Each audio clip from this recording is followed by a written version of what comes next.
शांति 27 सितंबर 2022 की साकार मुरली है। मीठे बच्चे, कभी मतभेद में आकर पढ़ाई मत छोड़ो। पढ़ाई छोड़ने से माया अजगर के पेट में चले जाएंगे।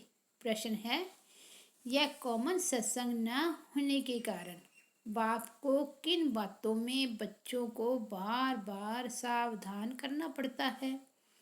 उत्तर है, यह दुनिया के सत्संगों की तरह सत्संग नहीं। यहाँ तो पावन बनने की शिक्षा मिलती है। पावन बनने में माया के विघ्न पड़ते हैं, इसलिए बाप को बार बार सावधान करना पड़ता है। बच्चे, कभी कुछ भी हो, तुम सुख दुख निंदा स्तुति सुनते पढ़ाई को कभी नहीं छोड़ना। दूसरा पॉइंट, अपने को मियाँ मिट्ठू समझ किसी की गलानी मत करना। माया बड़ी चंचल है।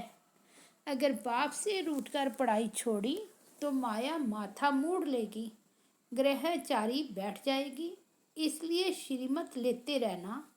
बाप दादा की राय में कभी टीका टिप्पणी नहीं करना। गीत बजा है मरना तेरी गली में। ओम शांति। यह तो बच्चे जानते हैं, कहते हैं जब हम आपके बने हैं, यह पुरानी दुनिया तो खत्म होनी ही है। यह बेहद के रावण की लंका है जो विनाश होनी है। वह जो सिलोन में लंका दिखाते हैं, वह तो बात ही बिल्कुल झूठी है। सिलोन एक टापू बेट है समुंदर के बीच में। बेहद का बाप समझाते हैं कि यह सारी दुनिया ही समुद्र के ऊपर ऑल राउंड समुंदर है। दिखाते हैं ना, वास्को डी गामा ने ऑल राउंड चक्कर लगाया तो गोवा धरती पानी के ऊपर ठहरी हुई है। बेट हो गया ना, यह बेहद की खाड़ी है। रावण का राज्य सारे बेहद के आइलैंड पर है। यह बेहद की लंका है, सिर्फ सिलोन नहीं है। वह समय तो अब है ना। यह तो शास्त्रों में कितने गबोड़े लगाए हैं। हम भी समझते थे शायद ऐसा हुआ होगा, कुछ भी ख्याल नहीं चलता था। विचार करें तब तो ख्याल चले ना। बुद्धि बिल्कुल लॉकअप थी, अब बुद्धि का ताला खुला है। मनुष्य तो समझते हैं बंदर सेना ली, उन्होंने पत्थर उठाए, पुल बनाई, आग लगाई, क्या क्या बातें बैठ बनाई है। आग तो इस समय सारी दुनिया को लगती है। यह भारत अविनाशी बाप की अविनाशी जन्मभूमि है, इसलिए इनको अविनाशी खंड कहा जाता है। बरोबर भारत प्राचीन था, अब तुम्हारी बुद्धि में बैठा है। बरोबर भारत अविनाशी खंड है। बाकी जो इस समय खंड है वह सब खत्म हो जाएंगे विनाश ज्वाला में। यह विनाश ज्वाला इस यज्ञ में प्रज्वलित हुई है। लड़ाई शुरू यहाँ से ही हुई है। अभी तो यह छोटी छोटी रिहर्सल है। तुम्हारी बुद्धि में है कि सारी दुनिया में ही राम राज्य है, इसका अब अंत है और राम राज्य की आदि है। यह बातें और किसकी बुद्धि में आ न सके। तुम थोड़े से ही ब्रह्म जानते हो, समझते भी हो कि अभी यह सारी दुनिया खत्म हो जाएगी। हम बाप के गले का हार बन जाएंगे, फिर नई दुनिया में आएंगे। वर्ल्ड की हिस्ट्री ज्योग्राफी हूबहू रिपीट होती है। कितना अच्छा ये चक्र है। कलयुग अंत और सतयुग आदि। इस समय सभी धर्म भी जरूर है। हिस्ट्री मस्ट रिपीट, यानी कलयुग के बाद सतयुग जरूर होना है। जैसे दिन के बाद रात, रात के बाद दिन जरूर होता है, ऐसे हो ना सके कि रात ना आए। बाप सब राज आकर समझाते हैं। हम एक्टर 84 जन्म कैसे लेते हैं वह भी तो जानना चाहिए। 84 लाख जन्म की तो बात ही नहीं है। कल्प की आयु ही 5000 वर्ष है। वो लोग तो तुमको कहते हैं कि शास्त्रों में तो ऐसा है नहीं, यह तो तुम्हारी कल्पना है।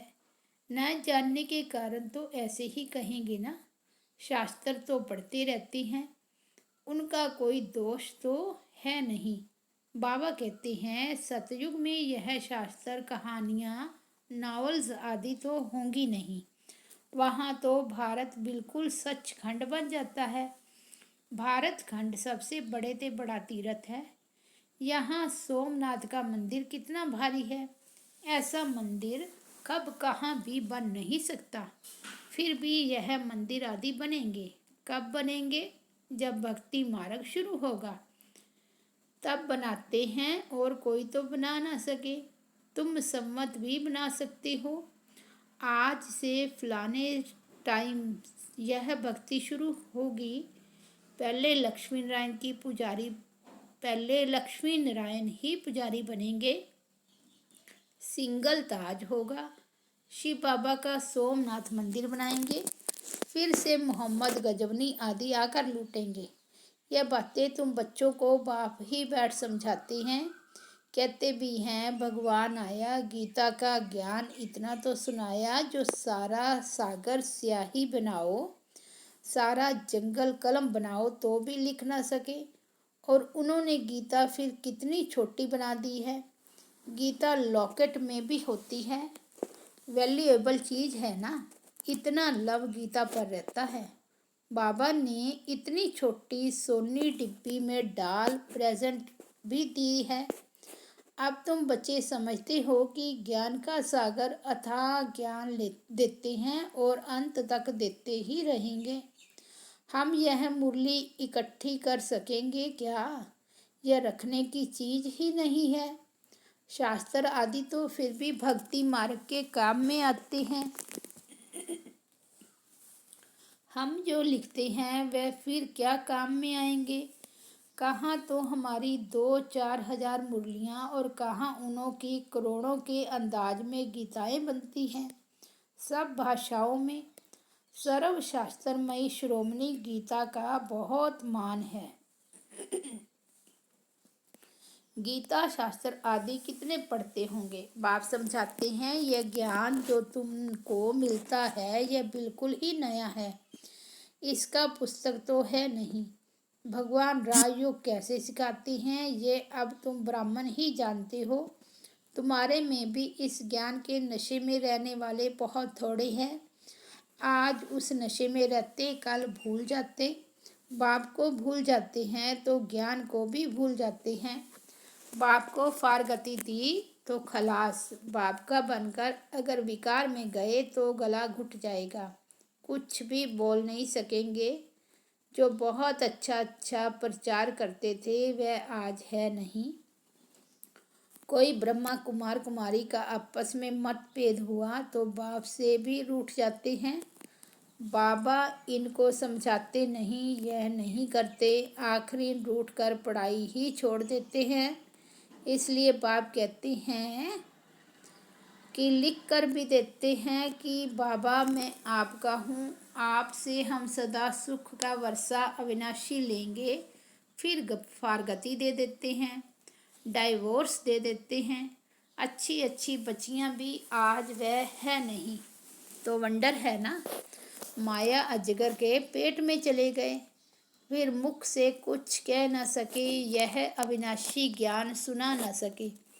फिर बाप दादा की राय पर भी टीका टिप्पणी करने लग पड़ते हैं। बहुत समझाया जाता है कि कुछ सुधर जाओ, इसमें ही कल्याण है, परंतु सुधरते नहीं। बहुत अच्छे अच्छे बच्चे चले गए। अभी भी बहुत ऐसे बच्चे हैं जो किनारे पर खड़े हैं, ब्लड से प्रतिज्ञा लिखकर भी छोड़ देते हैं। बच्चों को तो बाप की पूरी श्रीमत पर चल बाप से पूरा वर्षा लेना चाहिए। बाप समझाते रहते हैं कुछ भी हो, दुख सुख समृद्धि स्तुति निंदा आदि कोई करे, तुम पढ़ाई को तो न छोड़ो। कोई किसकी निंदा भी करते हैं क्योंकि बुद्धि में तो ज्ञान है नहीं, जानते नहीं है कि ये छोटा भाई है या बड़ा।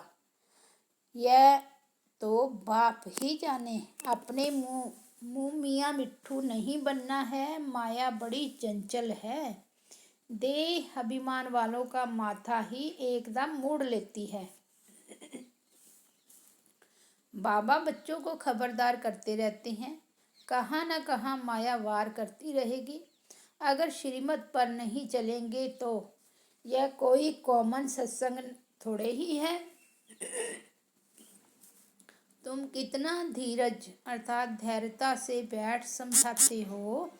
यह सृष्टि का चक्कर कैसे फिरता है, कैसे तुम सुदर्शन चक्रधारी बने हो। बाप कहते हैं, ब्राह्मण कुलभूषण सुदर्शन चक्रधारी, शंख चक्र गदा पद्मधारी तुमको कहते हैं। वह कहेंगे, क्या देवताओं की महिमा अपने बच्चों को दे रखी है। बाप कहते हैं, हे सुदर्शन चक्रधारी, हे कमल फूल समान पवित्र रहने वाले, हे गदाधारी, यह बाप ही समझाते हैं, दुनिया क्या जाने। कहते भी हैं, सर्व का सदगति दाता एक है। गाते भी हैं, ज्ञान अंजन सतगुरु दिया, अर्थात ब्रह्मा की रात खत्म होती है। ज्ञान सूर्य प्रगटा, ब्रह्मा की रात पूरी होती है, फिर दिन शुरू हो जाता है। परम पिता परमात्मा ब्रह्मा द्वारा नया ज्ञान देते हैं। आगे तो तुम कुछ भी नहीं जानते थे, ना आत्मा को, ना परमात्मा को, ना रचता को, ना रचना को जानते थे। बिल्कुल ही तुच्छ बुद्धि बन पड़े थे। तुमको क्या बनाया था, तुम स्वर्ग के मालिक थे ना। फिर 84 जन्म लेते लेते अंत तो आएगा ना। अब तुम्हारी चढ़ती कला है। बाप कहते हैं, मामेकम याद करो तो तुम विश्व के मालिक बन जाएंगे।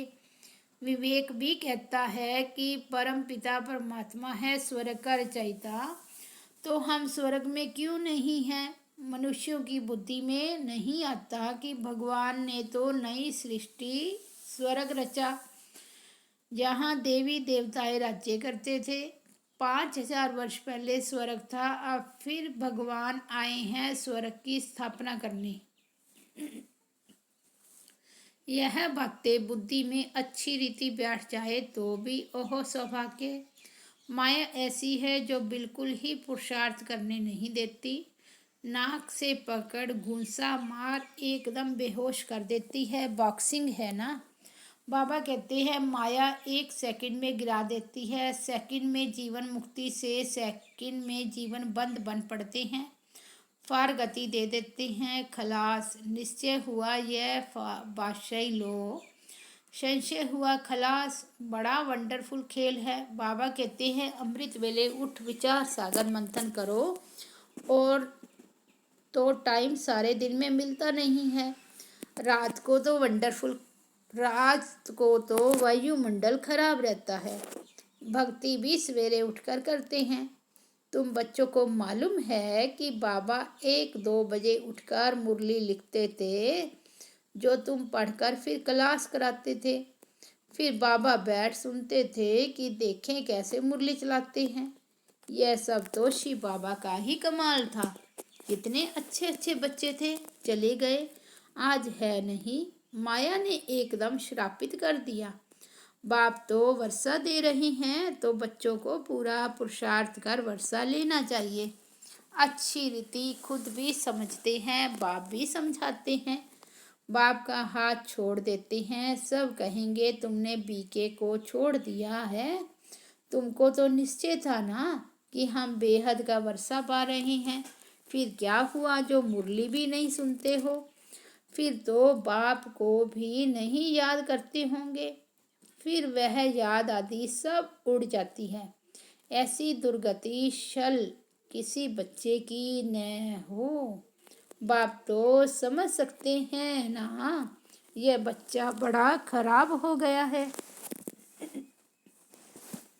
अच्छे अच्छे बच्चे भी संग दोष में खराब हो पड़ते हैं।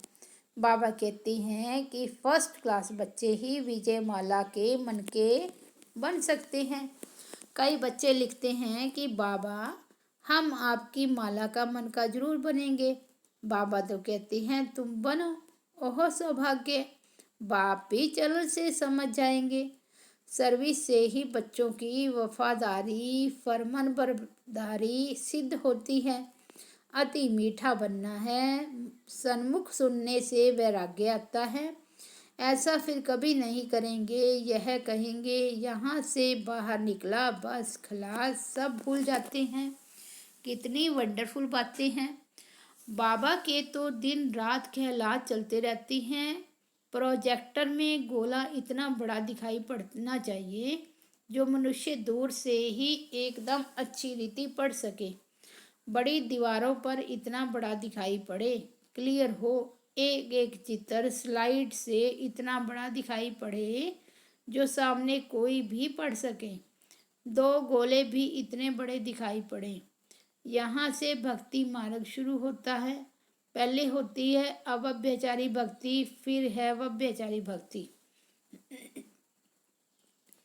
यह ब्रह्मा है शिव बाबा का सपूत बच्चा। ब्रह्मा से अगर कोई सवाल पूछे तो क्या जवाब नहीं दे सकते हैं? बल शिव बाबा तो जानते हैं, परंतु मैं भी तो समझा सकता हूँ ना। बाबा ने राइट हैंड बनाया है, कुछ तो समझा होगा ना। अच्छा, मीठे मीठे सिकी लदे बच्चों प्रति माता पिता बाप दादा का याद प्यार और गुड मॉर्निंग। रूहानी बाप की रूहानी बच्चों को नमस्ते। हम रूहानी बच्चों की रूहानी बाप दादा को याद प्यार, गुड मॉर्निंग और नमस्ते। शुक्रिया बाबा, शुक्रिया। धारणा के लिए मुख्य सार। फर्स्ट है, अमृत वेले उठ विचार सागर मंथन करना है। कभी भी संशय बुद्धि बन संग दोष में आकर पढ़ाई नहीं छोड़नी है। दूसरा, माला का मन का बनने के लिए वफादार फरमान बरदार बनना है। अपनी चलन रॉयल रखनी है। बहुत बहुत मीठा बनना है। वरदान है, सम्मान में स्थित रह हद की इच्छाओं को समाप्त करने वाले इच्छा मात्रम अविद्या भव। जो सम्मान में स्थित रहते हैं उन्हें कभी भी हद का मान प्राप्त करने की इच्छा नहीं होती। एक सम्मान में सर्व हद की इच्छाएं समा जाती है। मांगने की आवश्यकता नहीं रहती। हद की इच्छाएं कभी भी पूर्ण नहीं होती है। एक हद की इच्छा अनेक इच्छाओं को उत्पन्न करती है और सम्मान सर्व इच्छाओं को सहज ही संपन्न कर देता है। इसलिए सम्मानधारी बनो तो सर्व प्राप्ति स्वरूप बन जाएंगे। अप्राप्ति व इच्छाओं की अविद्या हो जाएगी। स्लोगन है, हर परिस्थिति में स्वयं को मोल्ड कर लेने वाला ही रियल गोल्ड है। अच्छा, ओम शांति।